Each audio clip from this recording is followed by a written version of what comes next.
भरतपुर लोहागढ़ जैसे अवैध जिले के लिए जाना जाता है। यह शहर हमेशा राजा महाराजाओं के नाम से चर्चित रहा है। डी कुम्हेर के महल भी यहाँ की शान बढ़ाते हैं। भरतपुर जिले में 7 विधानसभा सीट है। 7 सीटों में से नदवई एक ऐसी सीट है जहाँ 38 साल से कांग्रेस को जीत नसीब नहीं हुई। आइए सबसे पहले जानते हैं कि 2013 विधानसभा चुनाव में भरतपुर जिले की 7 विधानसभा सीटों के क्या परिणाम रहे।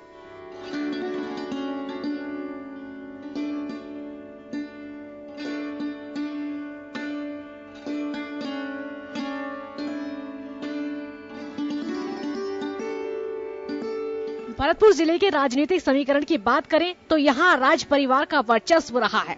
ये जिला उत्तर प्रदेश और हरियाणा के नजदीक है।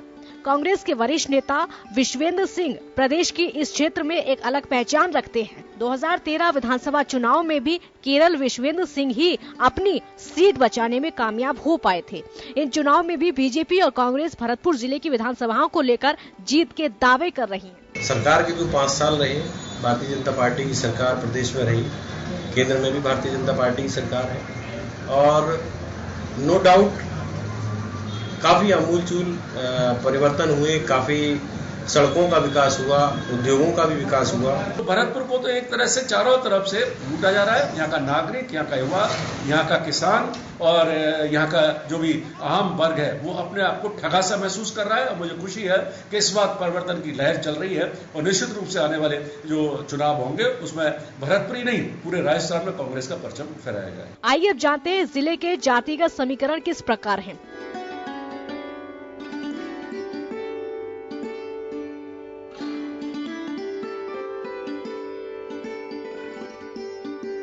आइए जानते हैं आखिरकार भरतपुर जिले के चुनावी मुद्दे क्या हैं और जनता इनको लेकर क्या राय रखती है।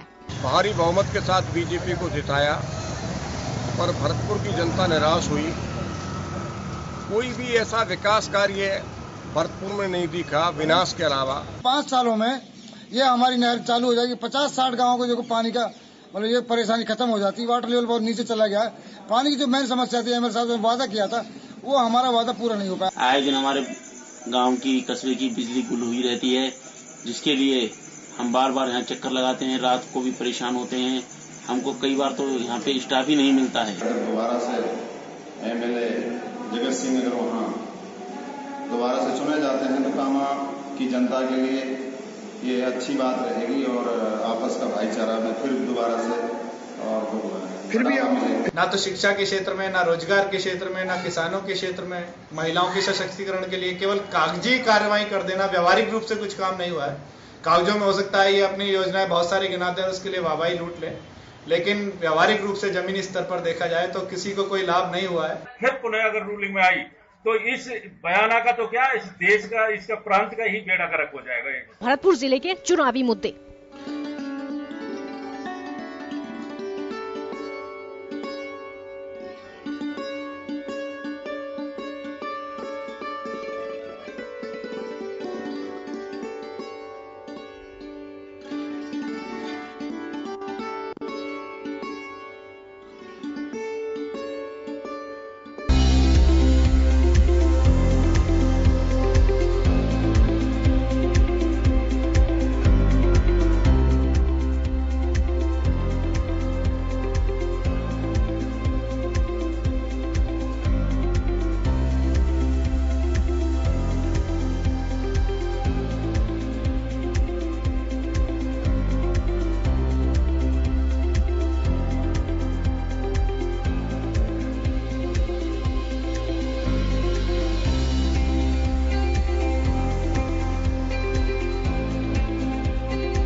की बात करेंगे। यहाँ पर चुनावी मुद्दे क्या हैं, यहाँ पर चुनावी मुद्दे क्या हैं और जनता क्या चाहती है, जनता की राय क्या है, आखिर सरकार ने यहाँ पर क्या किया है, क्योंकि बीजेपी सरकार पिछले 5 सालों से यहाँ पर है, क्या काम किया है, जनता खुश है या नहीं है, क्योंकि कई ऐसे वर्ग हैं जो कि बीजेपी से नाराज हैं, कुछ ऐसे वर्ग हैं जो कि कांग्रेस को लाना चाहते हैं, चाहे वो महिला हो, पुरुष हो या फिर किसान हो, युवा वर्ग हो। युवा ज्यादातर रोजगार को लेकर परेशान है। किसान, जिस तरह से किसानों की आत्महत्या करने का मामला लगातार प्रदेश में देखने को मिल रहा है, उस वजह से तो अगर एक नजर देखा जाए तो बीजेपी से किसान पूरी तरीके से नाराज हैं।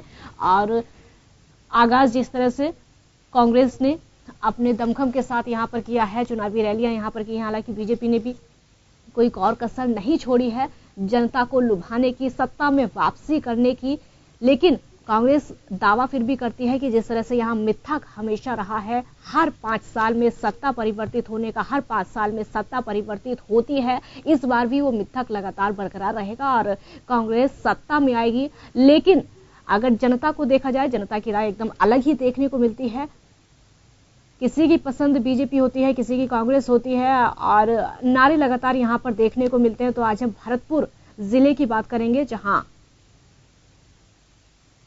जो विधानसभा सीट है वहां की जनता क्या कहती है, जनता का मूड क्या है वहां का, और अब तक वहां क्या कुछ काम हुए हैं। विधायक विजय बंसल वहां पर उनके प्रतिद्वंदी, और डी कुम्हेर की बात की जाए तो विश्वेंद्र सिंह विधायक हैं, दिगंबर सिंह उनके प्रतिद्वंदी हैं, और विधायक अनीता हैं उनकी प्रतिद्वंदी वाजिब अली हैं। विधानसभा क्षेत्र की हम बात कर रहे हैं जहां पर अभी के जो विधायक हैं, कामा की अगर बात की जाए तो जगत सिंह और जाहिदा खान उनके प्रतिद्वंदी हैं, और नदवई की अगर बात की जाए तो घनश्याम शर्मा इस बार प्रतिद्वंदी हैं। बहादुर सिंह पैर में विधायक हैं, ओम प्रकाश पहाड़िया प्रतिद्वंदी उनके बताए जा रहे हैं, अब तक जो नाम निकलकर सामने आए हैं। और बयाना में बच्चू सिंह विधायक, रीतू बनावत उनकी प्रतिद्वंदी हैं। तो भरतपुर मेडिकल कॉलेज खुला, लेकिन कोई अन्य विकास अभी तक नहीं हो पाया है, कोई काम अभी तक नहीं हो पाया है। चंबल का पानी डी कुम्हेर में होते हुए काम अभी तक नहीं जा सका है, जिसकी वजह से लोग परेशान है। वहां पर डी कुम्हेर को मीठा पानी अभी तक नहीं मिल सका है। लगातार बीजेपी यहाँ पर दावे करती रही है मीठे पानी के कामा। और अन्य कस्बों की अगर बात की जाए तो सड़कों के हाल यहाँ पर खराब है, सड़कें खस्ता हाल है पूरी तरीके से। सीवर लाइन का काम पूरा अभी तक नहीं हो पाया है, सबसे बड़ी समस्या ये है। और भरतपुर में सुजान गंगा नहर एक सुसाइड पॉइंट बना हुआ है, जहाँ पर हादसे देखने को मिलते हैं। तो भरतपुर में रोजगार की मुख्य समस्या है, कोई भी इंडस्ट्रीज यहाँ पर अभी तक नहीं है। भरतपुर पर्यटक जिला घोषित अभी तक नहीं हो सका है।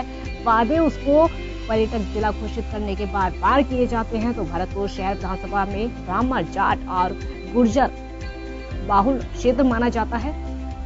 डी कुम्हेर की अगर बात की जाए तो यहाँ पर जाट बाहुल क्षेत्र माना जाता है, जाटों का वर्चस्व है। नगर विधानसभा में गुर्जर सबसे ज्यादा, उसके अलावा में ब्राह्मण, जाट और तमाम जातियों का यहाँ पर वर्चस्व है। कामा विधानसभा में मुस्लिम बाहुल्य, लेकिन जाट, गुर्जर, राजपूत और माली भी अहम भूमिका निभाते हैं। तो भरतपुर का नदवी विधानसभा क्षेत्र भी जाट बाहुल्य है, लेकिन गुर्जर, ब्राह्मण या माली समुदाय बेहद प्रभावी यहाँ पर है। बयाना विधानसभा क्षेत्र गुर्जर बाहुल्य है, गुर्जरों के अलावा जाटव भी यहाँ पर हैं। तो जिस तरह से हमने आंकड़े आपको दिखाए, आंकड़े जिस तरीके से यहाँ पर देखने को मिल रहे हैं कि जनता क्या चाहती है, यहाँ पर कुछ ऐसी समस्याएं हैं जो कि बीजेपी नहीं अब तक कर पाई है, या फिर कुछ काम अधूरे यहाँ पर पड़ रहे हैं, उसकी वजह से नाराजगी यहाँ पर बीजेपी को भुगतनी पड़ सकती है। आक्रोश यहाँ पर जनता का बीजेपी को देखना मिल सकता है, क्योंकि तमाम काम ऐसे हैं जो कि सरकार ने शुरू तो करा दिए, लेकिन वो अभी तक अधूरे पड़े हुए हैं। अब आगे क्या होगा, सत्ता किसकी होगी ये किसी को नहीं पता, बीजेपी की होगी या कांग्रेस की होगी। अगर बीजेपी की दोबारा से होती है तो वो काम पूरे होते हैं या नहीं है, इसकी कोई गारंटी नहीं है। अगर सत्ता परिवर्तित हो जाती है, कांग्रेस की सत्ता आ जाती है, तो वो सीधे सीधे बीजेपी पर ठीकरा फोड़ने की कोई भी कमी यहाँ पर नहीं छोड़ेगी, क्योंकि एक दूसरे पर ठीकरा फोड़ना सत्ताधारी या फिर विपक्ष पार्टियों का काम होता है। राजनीतिक पार्टियों का, सियासी पार्टियों का लगातार काम होता है एक दूसरे पर ठीकरा फोड़ना, किसी के काम अधूरे अगर पड़े हों तो। हालांकि अगर जनता की बात की जाए तो जैसी सुविधाएं चाहती है वैसा अभी तक नहीं हो पाया है। भरतपुर को पर्यटक जिला घोषित करने की बात यहाँ पर कही गई थी, सरकार ने यहाँ पर पर्यटक जिला घोषित करने की बात यहाँ पर की थी, लेकिन जनता को भी उससे तमाम उम्मीदें थी कि पर्यटक जिला जब घोषित हो जाएगा तो अच्छा विकास भरतपुर का होगा, और अच्छा रोजगार यहाँ पर मिल सकेगा, लेकिन वो वादा जो है सरकार का अधूरा रह गया, जिसकी वजह से काफी नाराजगी यहाँ पर लोगों की हुई। लेकिन अब सत्ता का जो समय है वो पूरा हो चुका है, उस नाराजगी का कोई समय नहीं है। और जब सत्ता का समय पूरा हो जाता है तो विधायक लगातार यहाँ पर अपनी इतिश्री कर देते हैं कि हमने तो, हमारा समय पूरा हो चुका है, काम नहीं हो पाया, हमने शुरुआत की थी लेकिन जनता के लिए वो काम अधूरा अभी तक पड़ा है। तमाम यहाँ पर ऐसी समस्याएं हैं। मीठे पानी का वादा किया गया था, पूरे साल से लगातार 5 सालों से इस वादे को कहा जा रहा था, दावे 5 सालों से यहाँ पर किए जा रहे थे, लेकिन मीठा पानी जनता को यहाँ नहीं मिल पाया। आपको ये बता दें, मुख्यमंत्री वसुंधरा राजे जब चुनावी प्रचार कर रही थी, गौरव यात्रा लगातार कर रही थी, तब भी यहाँ पर मीठे पानी की बातें लगातार निकल कर सामने आई थी, लेकिन भरतपुर की जनता को मीठा पानी नहीं मिल पाया। वो आस जो है जनता की, वो आस ही रह गई, हकीकत में तब्दील नहीं हो पाई और ना जाने कब तक वो आस रहेगी। अगर बीजेपी की सरकार बनती है तो भी कोई भरोसा नहीं है कि वो उनका जो सपना है मीठे पानी का वो पूरा हो पाता। अगर सत्ता परिवर्तित हो भी जाती है तो नई सत्ता होगी, नए काम होंगे, नई योजनाएं होंगी और पुरानी योजनाओं हो सकता है उन पर ध्यान ना दिया जाए या फिर उनको बंद करवा दिया जाए, ये भी भरोसा नहीं होता है। जिसका जो नतीजा है, जिसका जो खामियाजा है वो सिर्फ और सिर्फ जनता को ही भुगतना पड़ेगा। तो अभी तक पर्यटक स्थल जिला घोषित नहीं हो सका है, तमाम वादे इसको लेकर किए गए। ब्राह्मण जाट और गुर्जर बाहुल क्षेत्र भी माना जाता है भरतपुर का शहर जो विधानसभा है। दीप कुम्हेर में जाट बाहुल्य, यहाँ पर जाटों का खासा वर्चस्व माना जाता है। जो वोट बैंक है वो भी जाटों का माना जाता है। नगर विधानसभा की अगर बात की जाए तो गुर्जर सबसे ज्यादा है, इसके अलावा मेब भी यहाँ पर है, गुर्जर भी यहाँ पर है। कामा की अगर हम बात करें तो जाट, गुर्जर, राजपूत और माली अहम भूमिका में है, वर्चस्व अहम है उनका। और जो वोट बैंक है वो भी इनका खासा नजर आता है। बयाना विधानसभा क्षेत्र की अगर बात की जाए तो गुर्जर बाहुल्य और गुर्जरों के अलावा जाटव भी अहम भूमिका रखते हैं। जाटव भी यहाँ पर अच्छा वोट बैंक रखते हैं। तो जो जातिगत समीकरण है, जो जाति यहाँ पर देखने को मिलती है, ये सारी राजनीति में हमें देखने को मिलती है, क्योंकि जाति फैक्टर जो है वो राजनीति में जरूर निकल कर आता है। इसके बिना जो राजनीतिक पार्टियां हैं, उनकी पार्टी की जो सियासत है वो पूरी नहीं हो पाती है। हर इलाके में जातिगत फैक्टर देखने को मिलता है, चाहे वो गुर्जर हो, जाट हो, राजपूत हो, माली हो, तमाम जितनी भी जातियां हैं। और उसी के हिसाब से हम ज्यादातर देखते हैं कि प्रत्याशी जो खड़ा किया जाता है वो भी उसी के हिसाब से खड़ा किया जाता है कि प्रत्याशी कैसा होना चाहिए। जिस क्षेत्र में जो भी जाति होती है, जिस भी जाति का वर्चस्व नजर आता है, हमें उसी जाति का प्रत्याशी भी देखने को मिलता है। तो बड़े ही सोच समझ कर प्रत्याशियों को मैदान में उतारा जाता है, ताकि जो बाहुल्य क्षेत्र है, जिस जाति का वर्चस्व होता है, वो आराम से उन वोटर्स को अपनी तरफ लुभा सके। हालांकि हम किसी एक सियासी पार्टी की बात नहीं कर रहे हैं, हम सारी सियासी पार्टियों की बात यहाँ पर लगातार कर रहे हैं।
तो आपने देखा जन टीवी में जिलों की सीरीज में मजमून भरतपुर का। भरतपुर की 7 विधानसभा सीट और 7 की विधानसभा सीट की अगर हम बात करें तो एक कांग्रेस के खाते में है और बाकी सीटें भाजपा के खाते में है। लेकिन यह एक रोचक बात जो है वो यह है कि जब पूरे प्रदेश की सीटों में कोई 20,000 से, कोई 30,000 से, कोई 40,000 से जीत रहा था, तो यह मार्जिन बहुत कम रहा। और कांग्रेस के लिए भी 2013 का चुनाव भरतपुर जिले के लिए अलार्मिंग पोजीशन वाला रहा। कभी कांग्रेस का गढ़ कहा जाता था, लेकिन वहां पे 2 सीट पे बीएसपी निकटतम प्रतिद्वंदी रही, एक पे एनपीपी रही और भाजपा से जो टक्कर लेने वाली सीटें हैं उनमें से 2 पे कांग्रेस रही है। विश्वेंद्र सिंह कांग्रेस के एक सिंगल कैंडिडेट डी कुमेर से जीते, उनके सामने बीजेपी जरूर रही है सामने। जो टक्कर की अगर बात करें तो एक निर्दलीय भी टक्कर में रही। तो ये वहां की जो अगर रोचक बात बताएं तो ये लाजमी यूं है कि अगर 10-11 हजार के आसपास या 5,000 से अगर कैंडिडेट डिफरेंस में रहते हैं पीछे, तो यानी कि वो वेव के कारण हारे थे। अगर किसी तरह की हवा नहीं होती तो परिस्थितियां बदल भी सकती थी। खैर चलिए, जाट, मेव, गुर्जर, जाटव, ब्राह्मण, बनिए, ये बाहुल्य हर सीट पे वहां देखा जा सकता है। उत्तर प्रदेश और हरियाणा से लगता हुआ जिला है, कई दिग्गज वहां से निकले भी हैं। अगर वहां के मुद्दों की बात करें तो पीने के पानी, सड़कें, रोजगार, बड़ी इंडस्ट्री का अभाव, ये तमाम चीजें हैं जो आज भी लोगों के लिए चुनौती बनी हुई है। चुनौती इस नाते है कि वहां रोजगार के अवसर नहीं है, पलायन करना पड़ता है। अपराध का बोलबाला भी भरतपुर में काफी कहा जा सकता है। चले हमारे साथ वरिष्ठ पत्रकार श्याम सुंदर शर्मा साहब, कांग्रेस नेता सुरेंद्र लांबा हमारे साथ में जुड़ गए हैं और खेमचंद शर्मा भाजपा नेता हमारे साथ जुड़ गए हैं। श्याम जी, माफ करिएगा, भरतपुर को थोड़ा सा राजस्थान के अन्य जिलों से डिफरेंट देखा जाता है, क्योंकि इधर तो हरियाणा से भी उसका बॉर्डर जुड़ा हुआ है, कामा और ये अगर देखें तो इधर उत्तर प्रदेश से जुड़ा हुआ है, तो बड़ा महत्वपूर्ण जिला पॉलिटिकल दृष्टि से भी। वहां पे बीएसपी का प्रभाव भी है, समाजवादी पार्टी का भी प्रभाव देखा गया है और कांग्रेस और बीजेपी तो अपने हिसाब से है ही। योगिता जी, ये जिला अपने आप में अलग तरह का, क्योंकि यहाँ का सांसद का नेतृत्व राजेश पायलट कर चुके हैं, नटवर सिंह कर चुके हैं। ऐसी स्थिति में यहाँ पर विकास की दृष्टि से जो कुछ होना चाहिए था वो नहीं हो पाया। आपने देखा कि विश्वेंद्र जी विधानसभा में कई बार जिक्र भी कर चुके हैं कि हमारी मोहतरमा मुख्यमंत्री ने यहाँ पर राजनीतिक भेदभाव विकास की दृष्टि से किया है। अगर वो अपने झालावाड़ में 20,000 करोड़ लगा सकती हैं और राजस्थान का यही जिला जो कि यूपी से लगता हुआ और हरियाणा से कुछ क्षेत्र में लगता हुआ है, हम जो जिस प्रकार से विकास के आयाम को हम छू नहीं पाए, यही दृष्टि रही कि मुख्यमंत्री गौरव यात्रा के दौरान राजस्थान में बाकी जगह तो गई, यहाँ जाने की हिम्मत नहीं जुटा पाई। उनको यहाँ पर आपने जो कहा कि जाट और गुजर और SC/ST वाला सारा इलाका आता है, 7 क्षेत्र यहाँ पर है। यहाँ पर पर्यटन मंत्री खुद है, लेकिन यहाँ के जिले को अभी तक पर्यटन की दृष्टि से पर्यटक जिला घोषित कराने में सक्षम नहीं हो पाए। यहाँ पर निश्चित रूप से कहा जा सकता है कि घना अभयारण्य अंतर्राष्ट्रीय स्तर पर अपने आप में पहचान बना के रखता है, लेकिन उसकी भी जिस प्रकार से पानी की दिक्कत वहां रही और वहां का विकास जिस प्रकार से किया जाना चाहिए था वो नहीं हो पाया। घना दिनों दिन अपनी छाप खोता जा रहा है। विदेशी पर्यटक यहाँ बहुत आने की कोशिश करते थे, लेकिन अब देखेगा कि वहां नहीं आ पाते। भरतपुर शहर की स्थिति ऐसी है कि सड़कों के मामले में बहुत ही हालत अच्छी नहीं है। विजय बंसल हैं यहाँ के विधायक भाजपा के और पिछले 3 बार से जीतते आए, लेकिन वो जिस प्रकार का विकास कराने की दृष्टि से जो कुछ करते आए थे नहीं करा पाए। मंत्री बनने की अभिलाषा मन में ही रह गई उनके, वो नहीं मंत्री बन पाए। इसलिए वो कई बार विधानसभा में वे बहुत सारी चीजों में विभाजित रहे, बहुत सारे बोल पाए और वो जो होना चाहिए नहीं हुई है। ये अनिता जो नगर से जीत के आती है वो भी विभाजित रही। पुराने दिनों में जो जिस प्रकार से यहाँ पर गोपालगंज में गोपालगढ़ में जिस प्रकार का सांप्रदायिक तनाव हुआ और उसके बाद जो हालात बिगड़े और बहुत सारी राजनीतिक परिप्रेक्ष्य में यहाँ पर उछाल हुई थी और सारे हुआ था, लेकिन वो चीजें जगत जो कि अवैध माइनिंग के कराने में अपने आप में चर्चित रहे, उन्होंने अपने क्षेत्र में कह ही दिया कि मैं हूँ मौजूद हूँ, चिंता मत करो, करो अवैध माइनिंग, कोई आने नहीं देगा, हम देख लेंगे क्योंकि मुख्यमंत्री हमारी है और सब कुछ कर लेंगे। जिस प्रकार का विवाद का विषय जो कुछ बना, नटवर सिंह के पुत्र भी हैं और पहले उनके पिता का कांग्रेस में वर्चस्व था, फिर उसके बाद वो कांग्रेस के बजाय बीजेपी में आ गए। तो ऐसी स्थिति में देखा जाए तो जिला बड़ा विचित्र ढंग का है, यहाँ पर कि बीएसपी का भी बोलबाला है, एनसीपी भी है, सपा भी कुछ क्षेत्रों में है। तो आने वाले समय में बीजेपी और कांग्रेस दोनों के लिए चुनौती बढ़ी है कि वो जीत पाएंगे नहीं जीत पाएंगे, क्योंकि आपने देखा बीएसपी ने अपने कैंडिडेट कई डिक्लेयर किए हैं और वो दूसरे नंबर पे भी रहे, ऐसी स्थिति बनी है।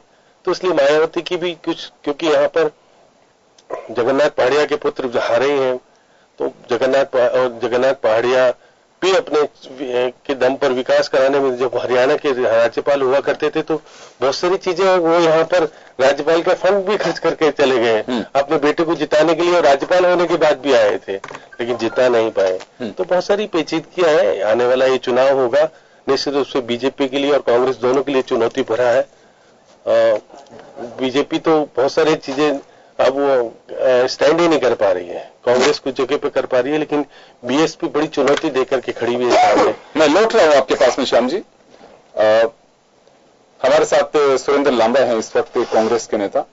सुरेंद्र जी, कांग्रेस के लिए भी भरतपुर इतना सहज नहीं है, और अगर बात मुद्दों के साथ साथ, क्योंकि विश्वेंद्र सिंह आपकी पार्टी के एक सिंगल एमएलए, हालांकि बाई इलेक्शन में वैर से फिर आपको एमएलए मिल गया, और भरतपुर की यूं देखे तो एक मुख्यमंत्री भी कांग्रेस ने दिया है, भरतपुर से कई दिग्गज नेता वहां से रहे हैं, पॉलिटिकल हिस्ट्री वहां की रही है, मान सिंह वहां से रहे, और एक बार देश भर में वहां का कर्फ्यू, वहां का विवाद चर्चाओं में भी रहा है। तो कई ऐसी चीजें हैं जो ऐतिहासिक पृष्ठभूमि से जुड़ी हुई हैं।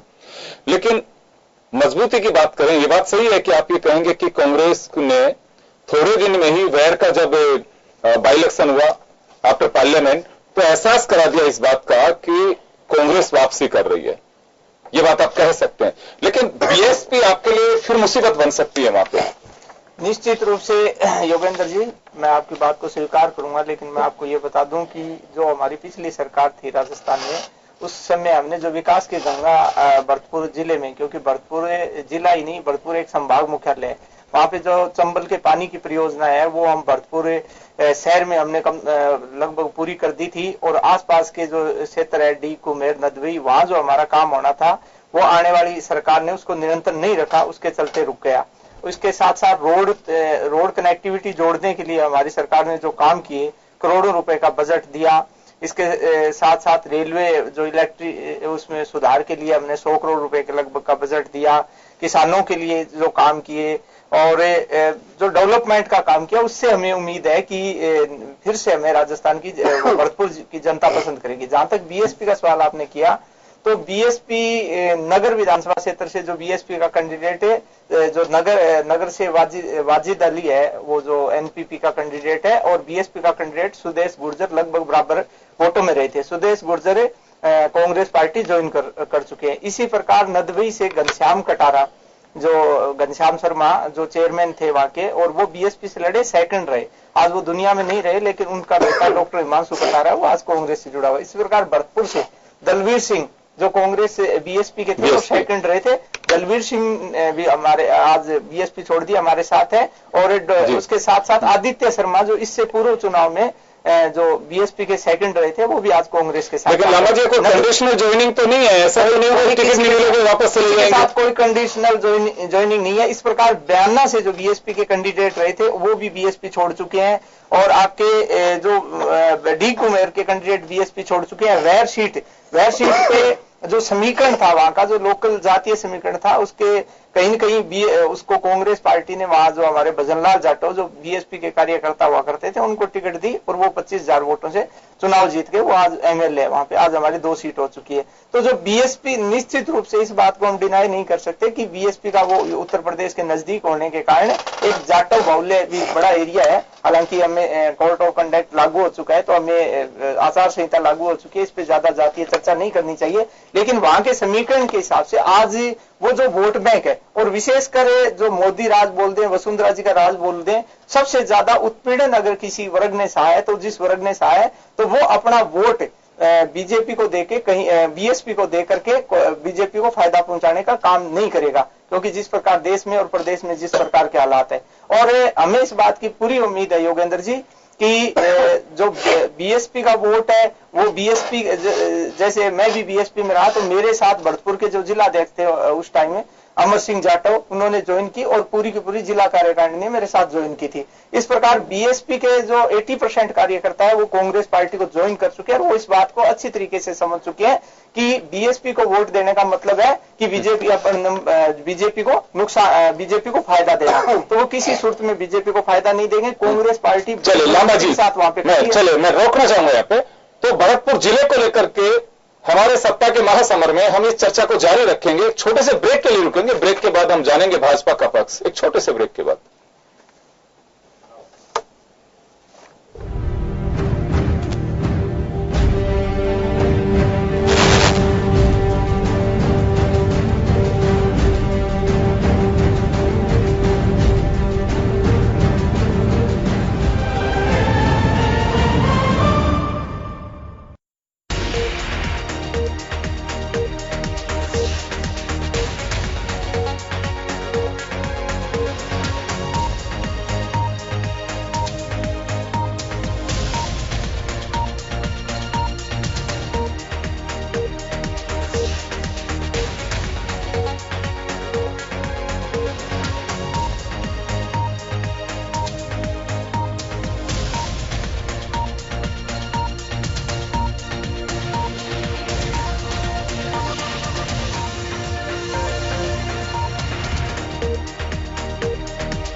तो ब्रेक के बाद एक बार फिर आपका स्वागत है। आप देख रहे हैं सत्ता का महासमर। बात कर रहे हैं हम भरतपुर जिले की।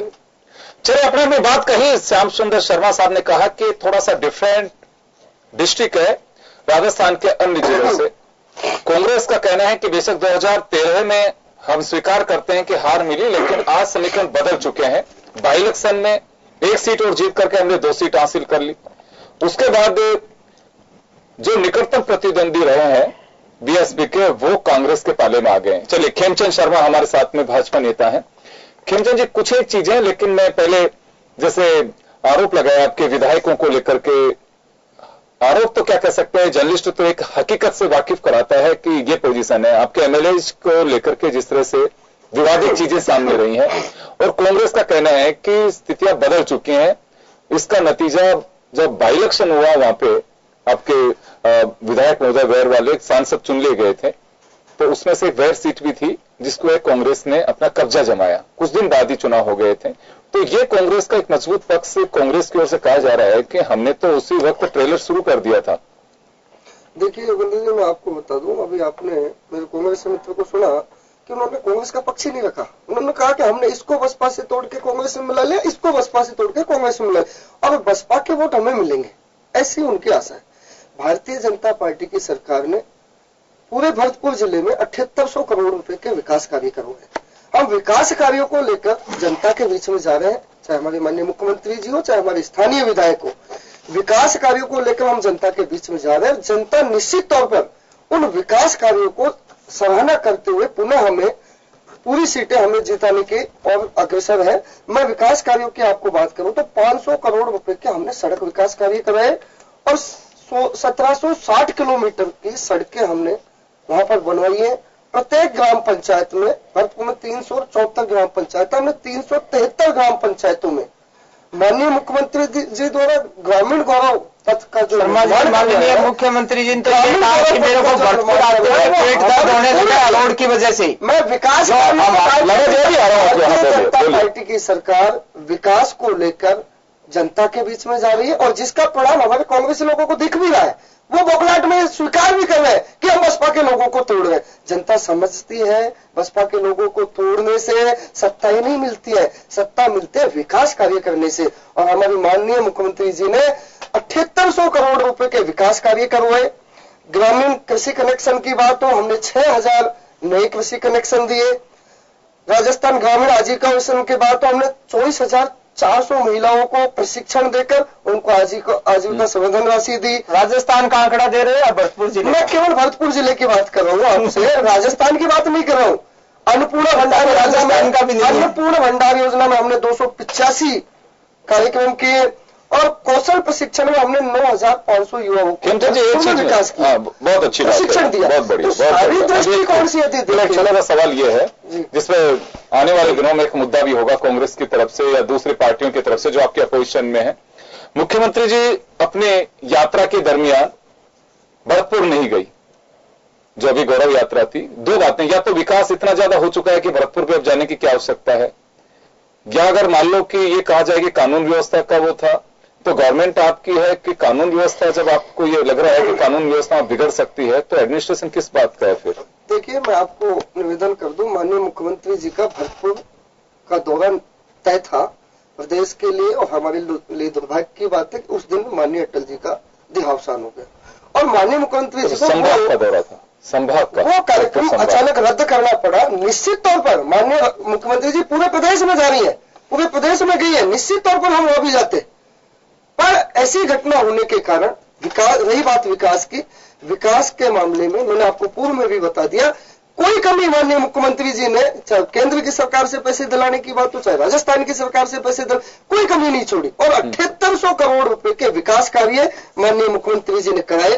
374 ग्रामीण गौरव पथ माननीय मुख्यमंत्री जी को बनवाने थे, 373 हमने बनवाए। बहुत बढ़िया, बहुत बढ़िया। पूरे विकास की तरफ माननीय मुख्यमंत्री जी का ध्यान रहा। भरतपुर की जनता का दुर्भाग्य है। लेकिन जो पब्लिक में नाराजगी है खेमचंद जी, चाहे वो गुजरों की बात कर लो या जाटों को जो आरक्षण मिलना चाहिए था अन्य जिलों की तरह, वो भरतपुर धौलपुर के जाटों को नहीं मिल पाया। उसमें भरतपुर भी है, भरतपुर से सारी लीडरशिप चल रही है। कई बार बंद का आह्वान कर दिया गया, वहां पे धरने प्रदर्शन है, एक बार तो हिंसक घटना भी वहां पे हो चुकी है।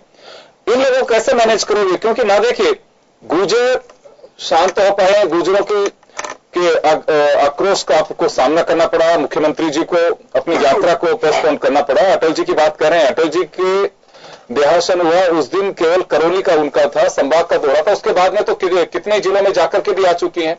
अगर हम कहें कि भरतपुर को इस वजह से नहीं जा पाई तो ये मुझे लगता है कि गली उतरने वाली बात नहीं, क्योंकि उसके बाद तो बहुत सारे जिलों में गई है। तो जाटों की नाराजगी, गुर्जरों की नाराजगी कैसे दूर करेंगे इसको? भारतीय जनता पार्टी में आपको बिल्कुल क्लियर कर देता हूं, हम विकास के मुद्दों पर चुनाव लड़ते, जातिगत आधार पर नहीं लड़ते। भारतीय जनता पार्टी न जातिगत आधार पर चुनाव लड़ती है और न जातिगत आधार पर टिकट वितरण करती है। रही बात नहीं, जरूरत नहीं है, मैं ये नहीं कह रहा, लेकिन ये दो जातियां जो अपने मुद्दों को लेकर के आंदोलन की राह पर है और सरकार से जवाब मांग रही थी। गुर्जर आंदोलन है, ये कोई जाति का विषय नहीं है। आप इसी वजह से गुर्जरों से बात नहीं की आप लोगों ने कि हम जातिगत आधार पर राजनीति नहीं करते, गुर्जरों से क्या बात करनी है, या जाटों से बात इस वजह से नहीं करनी है। प्रदेश के मुख्यमंत्री जी को उन्होंने गुर्जर समुदाय के लिए एक विशेष पैकेज देवनारायण योजना के नाम से दिया, तो खुश मान लें, गुर्जर खुश है, बिल्कुल पूरा समुदाय खुश है। आज भारतीय जनता पार्टी की सरकार ने देवनारायण योजना के द्वारा गुर्जरों को विकास के लिए पैसा दिया, उनके समुदाय के लिए पैसे दिया, उनके बच्चों की स्कॉलरशिप के लिए पैसे दिए। क्या किया था कांग्रेस ने गुर्जर समुदाय के लिए? कभी कोई योजना नहीं थी।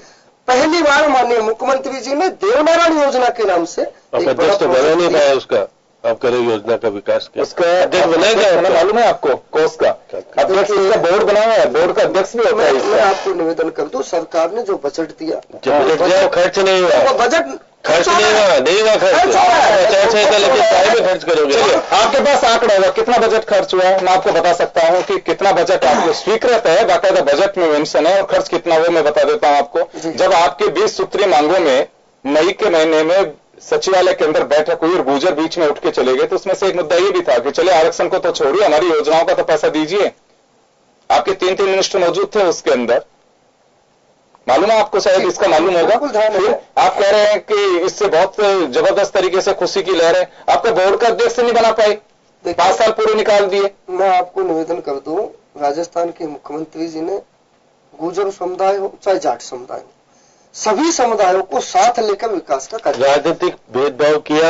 आप अपने खुद के पैसे 20,000 करोड़, आप देखिए ना, आप कह रहे हो 7,000 करोड़ रुपए खर्च किए, और 800 करोड़ झालावाड़ में कितने किए, झालावाड़ में कितने किए, नहीं आप झालावाड़ में कितने किए, बात कर रहे हैं। 900 करोड़ रुपए पेयजल के लिए हमने भरतपुर जिले के 900 करोड़ रुपए, पानी क्यों नहीं मिल रहा है? कैसे नहीं मिल रहा है? आप प्रत्येक भरतपुर शहर में जो हमने काम रोका था उसके आगे आपका आप तो काम की बात किसानों की भरतपुर में पूरे भरतपुर प्रदेश की जनता ने आपको एक मुख्यमंत्री दिया जगन्नाथ जी पाड़िया, उसके बावजूद भी भरतपुर की जनता को आप विकास के माध्यम से नहीं जोड़ पाए। उसी का परिणाम था कि भरतपुर की जनता को भारतीय जनता पार्टी के साथ खड़ा रहना। और भारतीय जनता, मैं तो मेरे उस पर आ जाऊं, मैं चले लामा जी आप बात कर लीजिएगा। मैं सिंपल सा सवाल जानना चाह रहा हूं सर, आप एक चीज बताइए, जो बोर्ड बना दिया आपने उसका अध्यक्ष नहीं बनाया, गले उतर रही है कि आपके बात है कि बोर्ड का बना दिया जाए और उसका अध्यक्ष हो ही नहीं? देखिए मेरी निवेदन सुनिए, कानूनी व्यवस्थाओं के तहत यदि किसी बोर्ड का अध्यक्ष नहीं भी हो तो सरकार के अन्य सिस्टम से काम होता है, उसके सेक्रेटरी होते हैं, उस विभाग के सेक्रेटरी होते हैं, वो कार्य करते हैं। ऐसा थोड़ी कि बोर्ड बनने के बाद यदि अध्यक्ष नहीं बना तो कार्य रुके। हमारा उद्देश्य आपको नोटिस में नहीं है, ये आपको मालूम है, इसमें मालूम है देवनारायण योजना में कितना पैसा खर्च हुआ? मुख्यमंत्री देवनारायण योजना के तहत जो पैसा दिया वो काम आ रहा है, कहीं कोई समस्या है, कहीं कोई पैसा कर्नल बैसला जी बता रहे कितना पैसा दिया, क्या स्थिति बनी जी। कर्नल बैसला जी ने जो बैठक की उसमें कहा उन्होंने कहा कि हमको केवल करवाया गया, 3 बार विधानसभा में प्रस्ताव पारित किया, लेकिन वो आया ही नहीं सही ढंग से। कर्नल बैसला आप बाबा ये जान करके भी गलत प्रस्ताव ला। चले, भरतपुर के जाटों का एक आरक्षण का विषय है, वो लंबे समय से चल रहा है, उस पर कोई रिएक्शन नहीं रही आप लोगों की? देखिए, भरतपुर के जाटों के विषय के बारे में माननीय मुख्यमंत्री जी ने कई बार ऐसा प्रयास भी किया और आगे भी करेंगे कि जाट समुदाय को वहां आरक्षण मिले, और आरक्षण की जो सुविधाएं हैं, विकास के जो कार्य है, वो हमारी माननीय मुख्यमंत्री जी का पूरा ध्यान है।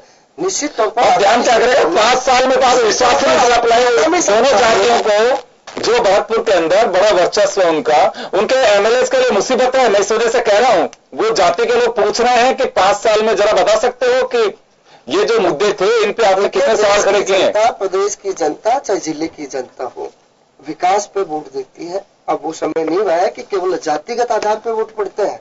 आज की खेमचंद जी, हम तो चाहते ही नहीं है, हम तो खुद चाहते हैं, लेकिन आप लोगों के मतदाता इतना जागरूक हो गए हैं, वो केवल जातिगत आधार पर वोट नहीं देता है, वो वहां के विकास कार्यों को देखते हुए वोट देता है। हम तो यही चाहते हैं, होना भी यही चाहिए, लेकिन आप अपने नेताओं से पूछ रहे हो क्या? टिकट में भी ये कहा जा रहा है कि पहले उनकी लिस्ट देख लें, किस जाति के लोगों को कितने टिकट दिए जा रहे हैं, उसके बाद में तय करेंगे। रखने का कहा, जातिगत आधार पर टिकट देने का नहीं है कि किस जातिगत आधार पर सांस लेती है। सर कैसे बातें करें, सांस लेती है? मैं ये कह रहा हूँ कि आप तो टिकटों की बात कर रहे हो, सांस भी जातिगत आधार पर लेने लग गई है। मैं आपको निवेदन कर दूं, ये कहने में बहुत अच्छा लगता है, बहुत अच्छा लगता है। जनता पार्टी ने राजस्थान की कई सीटों पर ऐसे लोगों को भी टिकट दिए जहां उनका कोई जातिगत आधार नहीं है। पार्टी ने उनका अपना वजूद है, उनका अपना वजूद है, उन कैंडिडेट का अपना वजूद है। जनता ने उनको जिताया क्योंकि वो विकास। चलिए श्याम जी के पास में मैं जाना चाहूंगा। श्याम जी, भरतपुर की राजनीति के लिए जाटव, जाट, गुर्जर और ब्राह्मण काफी महत्वपूर्ण, ये और मेव, माफ करिएगा, मेव एक वहां पे है, नगर है, कामा है, वहां मेव और राजस्थान में सर्वाधिक मुस्लिम मतदाताओं की सीट में से अगर 2-3 है तो उनमें से कामा भी है, मेव जो है वहां पे, और जैसे मैंने बताया और जातियां, लेकिन मेव उनका अपना है। मेव गोपालगढ़ की वजह से कांग्रेस से नाराज है, गुर्जर और जाट अपने इश्यूज को लेकर के बीजेपी से नाराज हैं। क्या वास्तविक चुनाव में ये सब चीजें दिखेंगी या फिर कैंडिडेट के आधार पे सब चीजें मैनेज होंगी? देखिए क्या योगेंद्र जी, अभी पिछले दिनों राहुल गांधी भी आकर के दौरा करके गए। अब बीजेपी बार बार, अभी केजरीवाल जी बार बार कह रहे थे कि विकास के नाम पर हम चुनाव लड़ेंगे। आप भूल गए विकास का नाम। अब तो आप कमल के फूल के नाम पर, आप भारत माता के चित्र के नाम पर, ये हमेशा खुद कह रहे हैं कि विकास की दृष्टि से तो कोई पूछता ही नहीं है। अब तो जातिगत आधार आपके, अब देखिए आपके पर्यटन मंत्री तो आप ही की हैं। क्या भरतपुर जिले को वो पर्यटन जिला घोषित कराने में सक्षम हो पाई क्या? आप देखिएगा, अगर खुद की जिले का अगर वो नहीं कर बात है क्योंकि आपके उसमें था ये, बताइए। मैं आपको ध्यान दिला देता हूँ, हमारी राजस्थान की सरकार ने भरतपुर का एक पार्ट गोवर्धन परिक्रमा में भी आता है। 793 लाख रुपए के विकास कार्य करवाए हमने पहली बार। अरे 7 करोड़ के काम करा दिए तो क्या बात है। धार्मिक स्थान जो हमारा है गोवर्धन परिक्रमा में पहली बार मुझे एक चीज बताइए, खेमचंद जी एक चीज बताइए, पर्यटन मंत्री है भरतपुर के लिए, वहां के लोगों का कहना है, साफ अभी आप सुने होंगे कि पर्यटन जिला घोषित कराने का वादा किया था, फिर टूरिज्म मिनिस्टर होने के बावजूद एक पर्यटन डिस्ट्रिक्ट नहीं बनवा सके वहां के। निश्चित तौर पर जनता की भावनाएं रहती हैं कि जिस क्षेत्र का मंत्री, जिस विभाग का मंत्री हमारे क्षेत्र का है, वो उस विभाग में कार्य करे, जिले को पर्यटन जिला घोषित करे। हमारे माननीय मंत्री ने प्रयास किया और उसी नहीं हो पाई। अब आपको चुनाव को जाना है, लोगों को जवाब देना पड़ेगा। आप जब लोगों को जवाब देना पड़ेगा कि आपने वादा किया था, आप चले गए। देवस्थान दुरुस्त कर दो, इसमें राजकुमार हो, चाहे देवस्थान विभाग हो, चाहे विधायक का कोष हो, सब सरकार के कार्य होते हैं। और सरकार ने निश्चित तौर पर पहली बार राजस्थान में गोवर्धन परिक्रमा में जो 7.93 लाख रुपए खर्च किए, किसी सरकार ने नहीं किए। ये आपको गलत जानकारी, सबसे पहले भी बनी है, आपको जानकारी नहीं है। बहुत अच्छी बात है, बहुत अच्छी बात है कि उन्होंने सड़कें बनवा करके अच्छा काम किया, सड़कें बड़ी हैं क्योंकि परिक्रमा क्षेत्र में आती है, तो मैं सहमत हूं, बहुत अच्छा काम किया। लेकिन आप या तो दुरुस्त हो जाइए या आपको गलत जानकारी है कि पहली बार सड़क बनी है वहां पे, ये गलत ख्याल है आपका। पहली बार का नहीं कहा, पहली बार ऐसा हुआ है, इतना विकास कार्य पहली बार हुआ है, कांग्रेस की सरकार में कभी नहीं हुआ है। आप विकास का पैमाना, खैर चलिए मैं उस मुद्दे पर नहीं जाना चाहूंगा क्योंकि कभी फाइनेंस का डिबेट होगी जब बताऊंगा। ये हमारा विकास का है। आप लोग एक बात कहते हैं, कांग्रेस वाले कहें ये बात, क्योंकि मुद्दा नहीं है आज मेरा ये। मैं एक बार जानना चाहूंगा श्याम जी, वापस आपके पास में आना चाहूंगा।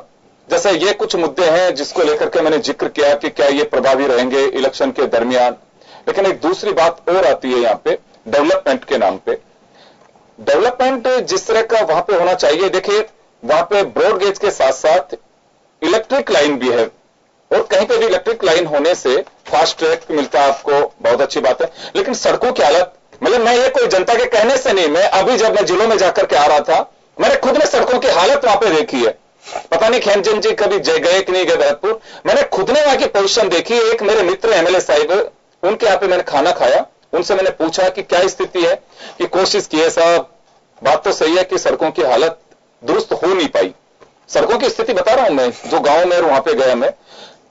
तो ये एक विकास का एजेंडा बीजेपी की तरफ से दावा किया जाए, लेकिन वहां डेवलपमेंट में भरतपुर जिस तरह से पिछड़ा है, इसमें केवल सरकार दोषी है कि वहां के जनप्रतिनिधियों को भी इतना दोषी माना जाना चाहिए? क्योंकि भरतपुर के आप देख लीजिए किस तरह की मांगे उठती रही, कैसी मांगे उठती रही। फिर एक इलीगल माइनिंग का जबरदस्त है। अभी सुप्रीम कोर्ट ने क्या कहा कि अरावली की किस पहाड़ियों का क्या मांझी उठा करके लेके चले गए। भरतपुर के बहुत बड़ी जो एक ऐतिहासिक पहाड़ है, पहाड़ बंसीपुर, ये क्या नाम है एग्जैक्टली मुझे नाम ध्यान नहीं आ रहा, जो परिक्रमा क्षेत्र में पड़ते हैं, कामा पहाड़ी इधर के जोड़े, वहां के साधु संत, मान्य खेमचंद जी आप ऑफ द रिकॉर्डिंग पता करिएगा, पिछले 3 साल से आंदोलन की राह पे वहां के साधु संत, पहाड़ बर्बाद हो रहे हैं, और राजनीतिक संरक्षण में डंपर कभी हरियाणा जा रहे हैं, कभी उत्तर प्रदेश जा रहे हैं, इलीगल क्रैशर चल रहे हैं, रोक नहीं पाए उनको। देखिए मैं आपको अभी आपने जो विकास की बात की कि आप आपके मित्र के साथ गांव में गए, वहाँ सड़क नहीं बनी। मैं आपको अपडेट कर देता हूँ सड़कों के विकास। मेरे को अपडेट मत करिए, हमने 500 करोड़ के विकास करिए। मुझे अपडेट मत करिए, मैं तो अपनी आंखों से देख के आऊँ। आपके एमएलए से बात कराऊंगा 500 करोड़। देखिए अभी मैं नाम बताऊंगा अच्छा नहीं लगेगा, 60 किलोमीटर अभी मैं नाम बताऊंगा अच्छा नहीं लगेगा। मैं इसके बाद आपका डिबेट खेल सकती। अगर आप पोजिशन में हो, अगर आप इस पोजीशन में हो, आप अगर इस पोजीशन में हो कि आप पार्टी स्तर पे बात रख सके कि सर ये क्या विकास की बात के लिए आप भेजते हैं कि सड़कें नहीं बनी, आप अपनी पार्टी के एमएलए ने स्वीकार किया बात में आप पर देख मैं आपकी बात करूंगा। अगर कहने की स्थिति आपकी तो संसदीय स्तर पे कहिए 300 वोट कैसे मांगे जाएंगे, एमएलए स्वीकार कर रहे हैं। राजस्थान प्रदेश में पहली बार ग्रामीण गौरव पथ की इल्लीगल माइनिंग को बताइए आप। अवैध खनन तो हो रहा है, अवैध खनन का कोई भी मामला हमारी सरकार के पास आता है। सरकार एमएलए की रिकॉर्डिंग आई है जगत सिंह आपके एमएलए की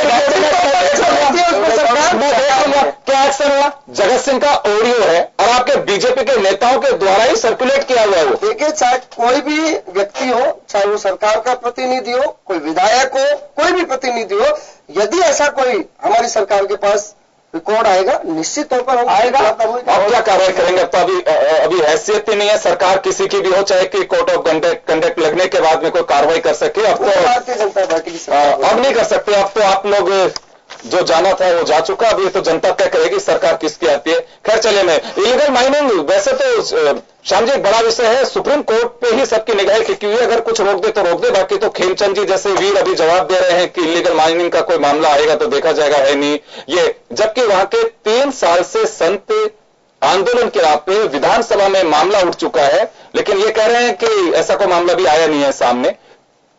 योगेंद्र जी मैं तो कह रहा हूँ जगत सिंह जो कि क्योंकि वो कांग्रेस पृष्ठभूमि से है, बीजेपी में आ गए, इनको वो तो मानते ही नहीं है, बीजेपी को तो नेताओं को तो मानते ही नहीं है। वो कहते हैं कि मुख्यमंत्री मैं मुख्यमंत्री को संभाल लूंगा, तुम तो माइनिंग करो गैर कानूनी रूप से, मैं सब कुछ देख लूंगा, मैं हूं यहाँ पर मौजूद, अधिकारी आए तो जूत मार के भगाओ। इस प्रकार का वातावरण वहां पे देखने को मिला है। नहीं कह सकते मेवात के क्षेत्र में जो विकास की बात कर रहे हैं, विकास नहीं हुआ। आज वहां जाके सड़कों की हालत देखी क्या आपने? आप देखिएगा आपकी विधायक क्या कहती थी अनीता, आप सुनिए कभी विधानसभा में, मैं तो बैठता हूँ, मैंने देखा उनसे सुनते हुए क्या बोले, क्या स्थिति है। आप बार बार कहते रहो कि हमने वहां का सीवरेज का काम अभी अटका पड़ा है, कुमेर का और आपका उसका डी का भरतपुर शहर का भी अटका। तो आप सारी चीजें कहने के आप करो 500 करोड़ रुपए की सड़क बना दी। सड़क इसलिए बनाते हैं कि उसमें बहुत सारी चीजें आपके अंदर से छिपी हुई चीजें हैं। सड़क बनाते हैं उसमें पैसा बहुत मिलता है लोगों को, इसलिए सड़क बनाने का काम प्राथमिकता के आधार पर किया जाता है। हर सरकारी करती है, आपकी सरकार नहीं करती है, कांग्रेस की भी करती है और आप भी करते हो। आप कहते हो, आप आज जावड़ेकर जी को सुन रहा था कि कांग्रेस 10 किलोमीटर बनाती थी, हम 30 किलोमीटर प्रतिदिन सड़क बना रहे हैं। लेकिन सड़कों की हालात तो देखिए कि ना, उसके बाद हालात क्या होती है, सड़क बनाते उखड़ जाती है, उसका मेंटेनेंस के तरीके का है ही नहीं। आप बार बार आप देखिएगा, अभी विश्वेंद्र जी अब आचार संहिता लगे नहीं तो आपने देखा कि उन्होंने एसपी को धमकी दी थी कि आप बाकियों के तो कहते हो कि एससी और एसटीओ के तो आप तत्काल मुकदमे वापस ले लेते हो, हमारे खिलाफ मुकदमे दर्ज हुए वापस लेने की बात नहीं हुई। उन्होंने थ्रेटिंग दी थी, आपको पता हो तो उन्होंने कहा था कि अगर नहीं तो हम आप करेंगे। उसके बाद समझौता हुआ और क्या हुआ अभी तक उनके बाद, क्योंकि वो सीधे तौर पर मुख्यमंत्री और वो दोनों तो पारिवारिक तरीके से कहते हैं कि हम एक ही हैं। उसके बाद भी जो स्थिति बन रही है, आप देखिएगा कि बैसला जी बार बार कहते चले गए कि हमको हमारे देवनारायण योजना में कुछ मिला ही नहीं, हमारे बच्चों को स्कॉलरशिप नहीं मिल रही है, हमारे आवास जो आवासीय विद्यालय बनाने की बात की थी नहीं बने, केवल कहा गया, लेकिन हमको सपने दिखाए गए, वो सपने पूरे नहीं हुए। आने वाले चुनाव में क्योंकि आप नहीं जा पाए गौरव यात्रा के दौरान, वहां हिम्मत नहीं जुटा पाए, बाद में मुख्यमंत्री जाने की हिम्मत नहीं जुटा, उनको पता था कि मेरा विरोध होगा और मुझे काले झंडे और वो दिखाने की जो स्थिति बनी वहां बंद थी, इसलिए नहीं जा पाई। आप बार बार करो कि हमने 7,800 करोड़ रुपए के विकास काम करा दिए, मुख्यमंत्री अपने क्षेत्र में 20,000 करोड़ के कराती है। राजनीतिक भेदभाव रखती है ना, क्यों नहीं कहती है कि हम समान दृष्टि से मैं विकास कराऊंगी सब जगह, फिर आप कहते हो विकास के नाम पर हम वोट मांगेंगे और जीतेंगे। नहीं जीत सकते हो, अभी चुनौती बहुत बड़ी है आपके सामने, आने वाला समय बताएगा आपको कि आपने जो आरक्षण का मामला तय करने की बात गुजरों से की थी वो नहीं कर पाए, ना तो कांग्रेस और बीजेपी दोनों इसमें दोषी करार है। उन्होंने विधानसभा में 3 बार प्रस्ताव लाए, तीनों बार गलत प्रस्ताव ले आए आप। अब 1% पे आपको मजबूरन आना पड़ा ना, जब हाईकोर्ट ने आपको रोक लिया, आपको पता था ना अब नहीं दे सकते, तो आप स्पष्टता नहीं कर पाए, न उनको कह पाए तरीके से। आरक्षण एक देखिए बड़ा मुद्दा रहेगा। आरक्षण दोनों ही पार्टियों के लिए सहज नहीं है, क्योंकि दिक्कत क्या है आरक्षण में, कुछ लिमिटेशंस है, कोर्ट की गाइडलाइन है, लेकिन मतदाता को रिझाने के लिए आनंद फानंद में कुछ भी वादे कर लिए जाते हैं और जब पूरे नहीं हो सकते, क्योंकि सच्चाई ना तो जनता सुनना चाहती है और ना नेता बोलना चाहते हैं। मैं सुरेंद्र लामा जी के पास में जाना चाहूंगा। सुरेंद्र जी, भरतपुर एक आरक्षण से जुड़ा मुद्दों को सहन करने वाला, उद्वेलित होने वाला जिला भी कह सकते हैं। देखिए, जब ये एट्रोसिटी वाला मामला चला, 2 अप्रैल वाला इश्यू और ये सारा चला, उसके बाद में भारत बंद वाला चला, उसका सबसे बड़ा प्रभाव भरतपुर में देखने को मिला। चाहे 2 तारीख का हो, चाहे उसके बाद का सवर्णों की तरफ से बंद करने का हो। गुर्जरों का आरक्षण का मामला आज भी स्टैंड कर रहा है। जाटों के आरक्षण का मामला वहां स्टैंड कर रहा है कि अन्य जाटों की तरह हमें भी आरक्षण मिलना चाहिए। ये पार्टियां कैसे सेट करेंगी? क्योंकि आज बीजेपी सरकार में ठीक है, आप लोग भी सरकार में रहे, आगे किसकी सरकार आएगी, लेकिन मुद्दा आज भी स्टैंड कराओ, खत्म नहीं हुआ है। योगेंद्र जी, जो आपने बताया भरतपुर में जो मामला ज्यादा रहा, क्योंकि भरतपुर में एक अनुसूचित जाति जनजाति वर्ग भी बड़ी अच्छी संख्या में रहता है, और बीजेपी विधायक विवेक बंसल ने तो भारतीय संविधान निर्माता बाबा साहब डॉक्टर आम्बेडकर पे भी कंट्रोवर्शियल स्टेटमेंट जारी किए थे, और उसके बाद बीजेपी की किसी नेता ने न तो उस पर सफाई दी, न किसी ने विधानसभा में माफी मांग ली। विधानसभा में बोला था उन्होंने कि भाई अगर किसी को, मेरे अर्थ ये नहीं था अगर किसी भावनाओं को खेल चाहता था। बताऊं, कांग्रेस पार्टी 36 कौम को साथ लेकर चलने वाली पार्टी है। हमारी पूर्व में भी सरकार रही है, पूर्व में भी सरकार रही है, और मुख्य मुद्दा योगेंद्र जी विकास होना चाहिए। हमने भरतपुर क्षेत्र को एनसीआर में शामिल करवाया, और ये किसानों के लिए कृषि फूड प्रोसेसिंग के लिए 400 करोड़ रुपए का बजट दिया। मैं ये आपकी बात को स्वीकार करता हूं कि हम कोई भी पार्टी, चाहे बीजेपी को हो चाहे कांग्रेस की हो, वो कोई एहसान नहीं करती, क्योंकि जनता ही उनको मौका देती है सरकार चलाने के लिए, तो जनता के प्रति उनकी ड्यूटी बनती है। हमने जो किसानों के लिए किया, भरतपुर क्षेत्र को एनसीआर में शामिल करवाया, चंबल की जो परियोजना लाए, उसको एक विकास, एक सतत प्रक्रिया है, उसको समय के साथ इनको आगे बढ़ाना चाहिए, वो कहीं इन्होंने बढ़ाया नहीं।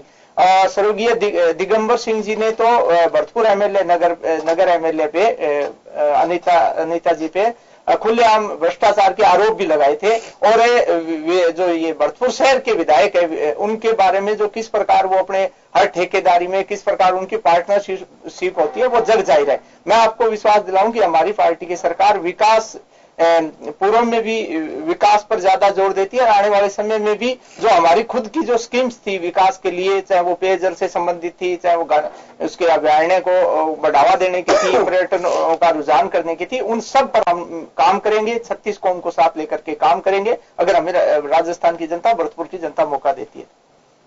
चलिए खेमचंद जी, आपके पास में आना चाहूंगा। आरक्षण एक बड़ा विषय है, उसके साथ साथ लेकिन डेवलपमेंट भी है, विकास से मुद्दा होना भी चाहिए, बिल्कुल किसी भी, लेकिन 2-3 चीजें यहां पे मैं आपसे पूछना चाहूंगा। कोई बड़ी इंडस्ट्री भरतपुर सरकार नहीं लेकर के आई, 5 साल का आपको अवसर मिला, और 5 साल के संविधान में जब सरकार का कार्यकाल 5 साल का मुकर्रर किया गया है, इसमें ऐसे कोई प्रयास या कुछ कहें कि हाँ बिल्कुल एक बड़ी इंडस्ट्री पाइपलाइन में ये थी, उसका आधा काम हो चुका है, तो एक पब्लिक के सामने ये रहता है कि हाँ चलिए इसका काम चल रहा, आदमी तो 2 साल बाद में शुरू होगी। एक कोई ऐसा प्रयास देखने को नहीं मिल रहा वहां पे। टूरिज्म डिस्ट्रिक्ट की बात थी, उसमें आपने कह दिया कि प्रयास चल रहा है, वो देखा जाएगा। चलिए वो तो कोई नहीं, उस मांग को रिपीट करना कोई फायदा नहीं है, वहां की जनता देख रही है क्या होना है क्या नहीं होना। पानी की बड़ी समस्या थी, सीवरेज की एक समस्या है, और भरतपुर आप गए होंगे, अगर आप भरतपुर जिले को डिस्ट्रिक्ट हेडक्वार्टर को भी देखेंगे तो आप खुद को लगेगा कि संभाग मुख्यालय है, आईजी रेंज हेडक्वार्टर है।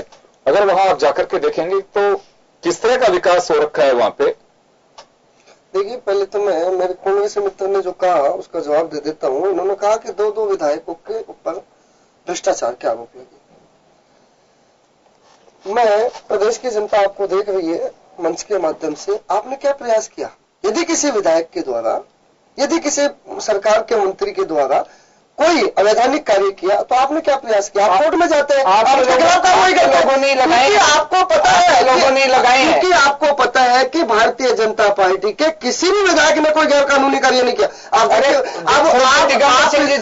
पिछले 5 साल पहले, आप पिछले 5 साल पहले कांग्रेस देख लीजिए, आपके सारे नेता जेलों में रहे, आपकी माननीय आपके राष्ट्रीय अध्यक्ष और उनकी माता भाई मैं गांधी की बात नहीं कर रहा, 40,000 घोटाले की बात नहीं कर रहा, घोटाले की बात नहीं कर रहा, घोटाले की बात नहीं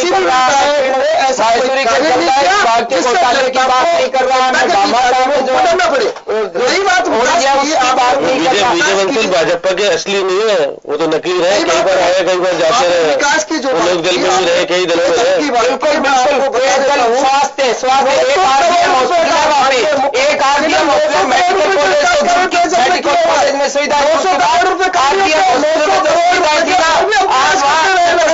डॉक्टर नहीं है, 900 करोड़ रुपए मेडिकल कॉलेज खुल गई, लेकिन आपने फैकल्टी नहीं दी अभी। 900 करोड़, आपने पेयजल की बात की, मैं आपको पेयजल के बारे में बता देता हूँ। 900 करोड़ रुपए के पेयजल विकास कार्य है, वो विकास हुआ कहाँ से किए शर्मा जी, वो बताओ सही, कहाँ पेयजल में रहते हैं, आपको क्या बता दो, मैं पहले वाली योजना हमारा बता दो, 90,000 कहते हैं।